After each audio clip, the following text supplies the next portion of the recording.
bagak met ken kaidi anu gandat muntut ag subli.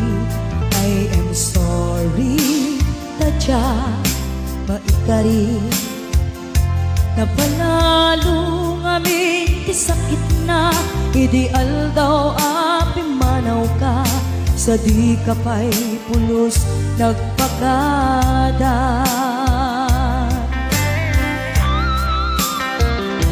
Tawen met ati naglabas tinuruam ko tinagwayas sabay nalipatan ka namin anuang nagparparik na nagkumabiyag ko ang subli ka hindi naklata kinit kita.